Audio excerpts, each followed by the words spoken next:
여수시 공무원들이 내부개발 정보를 이용해 땅 투기를 한 의혹에 대해 경찰이 수사에 착수했습니다. 의혹의 한 당사자는 내부개발 정보를 통해 땅 투기했다는 주장은 허위사실이라고 반박했습니다. 5.18 민주화운동 진상규명조사위원회가 위원들 사이 이견으로 종합보고서 심의에 어려움을 겪고 있습니다. 위원들 간 이견이 좁혀지지 않을 경우 표결 처리에 나설 것으로 알려졌습니다. 디지털 대전환 시대를 맞아 미래교육의 새로운 틀을 제시하는 글로컬 교육 박람회가 오늘 여수에서 개막했습니다. 상상 속 미래교실이 눈앞에 펼쳐져 관람객들의 관심을 받았습니다. 심야 시간까지 진료를 연장해 운영하는 달빛 어린이 병원이 광주에서 두 번째로 문을 열었습니다. 아이를 키우는 가정에 큰 도움이 될 것으로 기대됩니다. 여러분 안녕하십니까? KBC 8시 뉴스입니다. 여수시 공무원들이 내부개발 정보를 이용해 땅 투기를 한 의혹에 대해 경찰이 수사에 착수했습니다. 의혹의 당사자들은 땅 투기했다는 주장은 허위 사실이라고 반박했습니다. 고영민 기자가 보도합니다. 여수 돌산의 무슬목 유원지 개발 사업 예정지입니다. 지난 21년 처음 검토된 후 확정됐고 최근에는 땅값이 크게 올랐습니다. 인근에 6,600억 원이 투입되는 종합관광단지 개발 사업이 지난 22년 확정됐기 때문입니다. 실제로 유원지 개발 총 사업비 43억 원 중 35억 원이 토지 보상비로 책정된 것으로 알려졌습니다. 그런데 상당한 시세 차익을 얻게 되는 이들은 다름 아닌 여수시청 공무원들이었습니다. 지난 21년 이들은 여수시장을 보좌하는 핵심 부서에서 함께 근무하면서 해당 부지를 집중 매입한 것으로 알려졌습니다. 당시 여수시장 측근으로서 접근이 쉬운 관광단지 개발이라는 내부 정보를 이용해 땅 투기를 했다는 의혹이 일고 있습니다. 의혹의 한 당사자는 내부 개발 정보를 통해 땅 투기했다는 주장은 허위 사실이라며 당시 금매가 나와 매입했을 뿐이라고 해명했습니다. 경찰은 수사에 착수했습니다. 전남경찰청은 내부 정보를 이용해 땅을 대량 매입한 정황을 포착한 것으로 알려졌습니다. 지난 22년 여수시가 돌산 관광단지 사업 제안을 받은 이후 투기 의혹을 받는 공무원들이 산 땅값이 크게 오른 것도 확인됐습니다. 현직 공무원들이 내부 정보를 이용해 땅 투기를 했다는 의혹에 대해 경찰이 수사에 착수하면서 여수 지역사회에 큰 파장이 예상됩니다. KBC 고영민입니다. 순천시가 전남도의 국립의대 유치 공모에 대해 동부권 주민 70%가 불신하고 있는 여론조사 결과를 발표하자 전라남도가 유감을 나타냈습니다. 순천시와 순천대가 코리아 리서치에 의뢰해 여수와 순천 등 전남 동부 7개 주민 19세 이상 2,500명을 대상으로 여론조사를 실시한 결과 응답자의 73.8%가 전남도 단일의대 공모 방식을 신뢰하지 않는다고 답했습니다. 이에 대해 전라남도는 신뢰성이 현저히 떨어지는 여론조사 결과라며 동서부권 갈등만 더욱 조장할 뿐 아무런 실익이 없다며 깊은 유감을 표명했습니다. 5.18 민주화운동 진상규명조사위원회가 위원들 사이 이견으로 종합보고서 심의에 어려움을 겪고 있습니다. 앞으로 남은 안건은 발포와 안매장, 무기고 피습 등 9건인데요. 위원들 간 이견이 좁혀지지 않을 경우 표결 처리할 방침을 세운 것으로 알려졌습니다. 신대희 기자가 보도합니다. 5.18 진상규명조사위원 9명은 전원위원회를 열고 종합보고서 초안을 심의했습니다. 하지만 이 과정에서 이견을 보였습니다. 보수계 추천위원 3명은 과제별 보고서에 없는 군사기록을 근거로 안매장이 있었다는 내용을 종합보고서에 반영할 수 없다고 주장했습니다. 반면 다른 위원들은 조사 과정에서 확인된 안매장 사안을 종합보고서에 넣어 바로잡아야 한다고 맞섰습니다. 보수 쪽 진영에서는 작년 12월에 끝난 상황이기 때문에 수정은 불가하다. 결국 위원들 간 합의에 이르지 못해 안매장 안건은 보류됐습니다. 또 국가폭력과 계엄군의 반인도적 범죄 행위를 서술하는 관점이나 용어 등에 대해서도 입장차를 보였습니다. 남은 안건 심의 때도 위원 간 갈등이 예상돼 의결 과정이 순탄치 않을 것으로 우려되고 있습니다. 발포 경위와 책임 소재, 민주화운동 왜곡과 무기고 피습, 계엄군 고발 등 9건은 5.18의 성격과 의미를 규정하는 핵심적인 안건들입니다. 올바르게 역사를 또 5.18을 애고오는 부분을 바로 잡았으면 한 것이 바람입니다. 5.18 진상조사위원회는 위원들 간 이견으로 논의가 공전할 경우 표결에 나서 안건을 처리할 방침을 정한 것으로 알려졌습니다. 5.18 진상조사위원회가 다음 달 2일까지 종합보고서 초안 심의를 끝내기로 한 만큼 이번 주말이 고비가 될 전망입니다.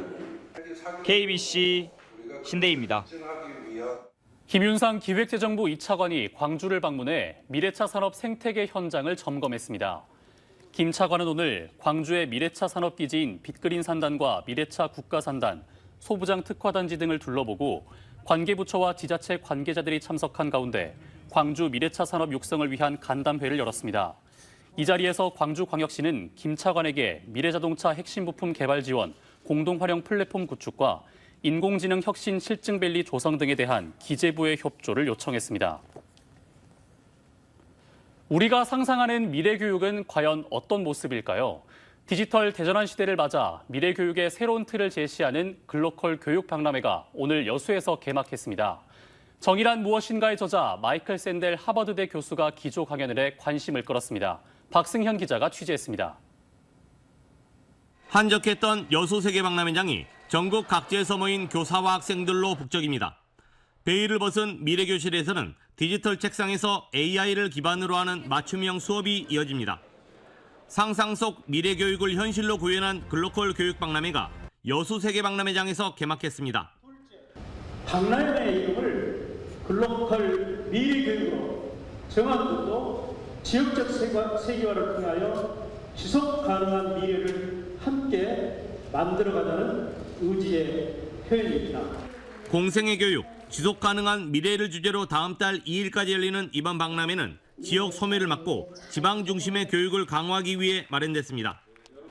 전남 교사 400명이 개발한 2030년 미래 수업이 현장에서 펼쳐지고 22개 나라의 미래교육 모델과 LG, 구글, 애플 등 글로벌 기업들의 교육 콘텐츠도 선보입니다.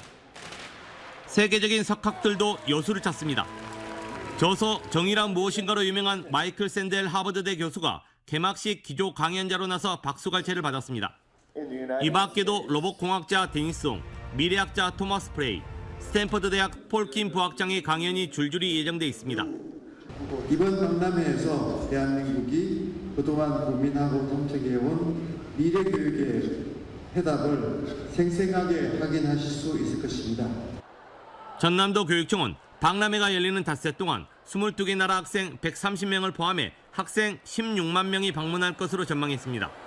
KBC 박승현입니다. 제15회 광주 비엔날레가 100여일 앞으로 다가왔습니다. 올해는 30주년을 맞은 만큼 더 의미가 깊은데요. 광주시와 광주 비엔날레 재단은 시민들이 참여할 수 있는 행사 등을 마련해 관심과 열기를 끌어올리고 있습니다. 정경원 기자입니다. 광주 비엔날레 광장이 캔버스로 변했습니다. 100일 앞으로 다가온 제15회 광주 비엔날레를 기념하기 위한 마당 스케치북 그림 그리기 대회입니다. 학생들은 색색의 분필을 이용해 1제곱미터의 캔버스에 지구온난화를 표현해냅니다. 사람이 지구의 물을 사용하게 되면서 지구가 물 부족이 되는 모습을 정수기로 표현을 해서 그림을 그렸습니다. 올해 비엔날레는 세계적인 명성을 자랑하는 니콜라 브리오가 예술감독을 맡아 판소리, 모두의 울림이라는 주제로 개최됩니다. 우리가 살아가는 공간에 대해 창의적으로 탐구하는 30개국 73명의 작가를 초청해 서민의 목소리, 판소리 정신을 재현할 예정입니다. 특히 생태와 환경 등 모든 존재의 울림을 현대미술로 선보일 계획입니다. 광주시와 광주 비엔날레 재단은 남은 기간 시민들이 참여할 수 있는 다양한 홍보 활동을 통해 비엔날레에 대한 관심을 높이기로 했습니다. 유튜브나 또는 SNS, 인스타그램 SNS를 통해서 이렇게 홍보하는 것뿐만 아니고 명예 홍보대사 그리고 인플루언서 등을 통해서도 홍보를 이렇게 할 것입니다. 30주년을 맞는 이번 광주 비엔날레는 오는 9월 7일부터 12월 1일까지 광주 비엔날레 전시관과 양림동 등 광주 곳곳에서 진행됩니다. KBC 정경원입니다. 전남형 트램 추진을 위한 토론회가 오는 31일 전남도청에서 열립니다. 이번 토론회는 한국교통연구원과 한국철도기술연구원 등이 참여해 전남형 트램 사전 타당성 검토 보고와 토론 등으로 진행됩니다. 전남형 트램은 목포 주요 관광지를 순회하는 목포 원도심선과 목포 오령선으로 계획 중이며 현재 사업 수행을 위한 전라남도 도시철도망 구축 계획이 수립되고 있습니다. 심야 시간까지 진료를 연장해 운영하는 달빛 어린이병원이 광주에서 두 번째로 문을 열었습니다. 소아 청소년과 병원 수 감소에 소아 전문 의료 인력을 갖춘 응급실도 찾기 힘든 상황에서 아이를 키우는 가정에 큰 도움이 될 것으로 기대되고 있습니다. 김재현 기자가 보도합니다. 광주 수안지구 광주 센트럴 병원에 광주 지역 제2호 달빛 어린이병원이 생겼습니다. 평일과 토요일은 각각 밤 11시와 밤 9시까지, 일요일은 오후 6시까지 진료를 받을 수 있습니다. 요즘 소아과 오픈런 그런 현상 때문에 아이들 키우는 어머니들이 굉장히 고생을 많이 하고 계십니다. 그런 것들을 저희들이 해소할 목적으로 인해서 이 달빛 어린이병원을 응모하게 되었고 개소하게 되었습니다. 소아청소년과 병원 감소의 영향으로 이른바 소아과 오픈런 문제 등이 불거지면서 광주시는 지난해 9월 남구의 광주기독병원을 첫 공공심야 어린이병원으로 지정했습니다. 문을 연 이후 평일은 하루 평균 30명, 휴일은 평균 114명꼴로 지금까지 15,000명이 넘는 어린이들이 야간 진료 혜택을 받았습니다. 하지만 상대적으로 거리가 먼 북구와 광산구 등에서는 여전히 심야 진료를 받기 어려운 상황이 이어졌습니다. 이번에 새롭게 문을 연 광주 센트럴 병원은 수안지구는 물론 첨단지구와 상무지구 등 유소년 인구가 많은 주거지역에서 가까워 아이를 키우는 가정에 큰 도움이 될 것으로 기대됩니다. 언제 아플지 예약된 게 아니니까 갑작스럽게 아프게 돼도 이렇게 야간에 이제 급할 때 병원에 올 수 있어서 좀 부모로서는 좀 안심이 되는 것 같아요. 광주시는 심야 시간대 아동 의료 공백을 최소화하기 위해 달빛 어린이병원 추가 지정을 추진할 방침입니다. KBC 김재현입니다. 전국 교직원 노동조합 광주지부가 광주시 교육청의 선심성 교육 예산 낭비를 멈추라고 촉구했습니다. 전교조 광주지부는 광주시 교육청 앞에서 기자회견을 열고 시 교육청이 현장 의견 수렴 없이 홍보대사 섭외와 스마트기기 보급 사업 등을 추진해 예산을 낭비하고 있다고 지적했습니다. 이어 교사와 학생들의 목소리를 듣는 현장 조사를 실시해 학교 급식실 개선과 안전한 교육 환경을 만드는 정책을 추진하라고 요구했습니다. 삼성전자 노조가 창립 55년 만에 첫 파업을 예고한 가운데 광주 공장 조업은 큰 차질이 빚어지지 않을 것으로 보입니다.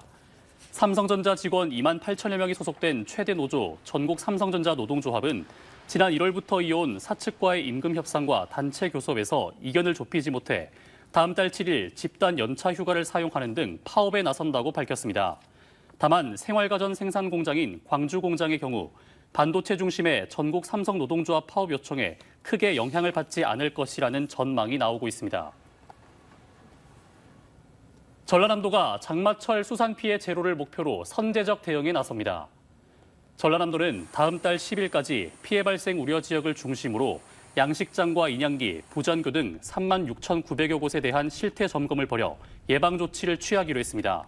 최근 5년간 전남 지역의 여름철 수산 피해는 집중호우가 516억 원으로 가장 많았고 고수온이 403억 원으로 뒤를 이었습니다. 기아 타이거즈가 팔꿈치 부상으로 정밀 검진을 위해 미국으로 떠난 윌 크로우의 대체 외국인 선수를 영입했습니다. 기아는 오늘 피츠버그 파이리츠 산하 마이너리그 소속 좌완 투수 캠 알드레드를 대체 외국인 선수로 영입했다고 밝혔습니다. 크로우의 경우 아직 검진 결과를 기다리고 있으며 KBO의 재활 선수 명단 등재를 신청했다고 덧붙였습니다. 광주 북구가 청소년들이 자유롭게 여가와 문화를 즐길 수 있는 자율공간을 설치했습니다. 북구는 오늘 광주 북구 임동 다사롬 2단지에서 주민 10명이 참석한 가운데 청소년 자율공간 재미나집 개소식을 열었습니다. 이곳에는 노래 연습실과 사진 촬영실, VR 체험존 등 청소년들이 편하게 휴식을 취하고 건전한 여가 활동을 즐길 수 있는 시설이 조성됐습니다. 한밤에 광주경찰청에 침입해 탈의실 인근을 배회한 혐의를 받는 의무경찰 출신 20대가 구속돼 검찰에 넘겨졌습니다.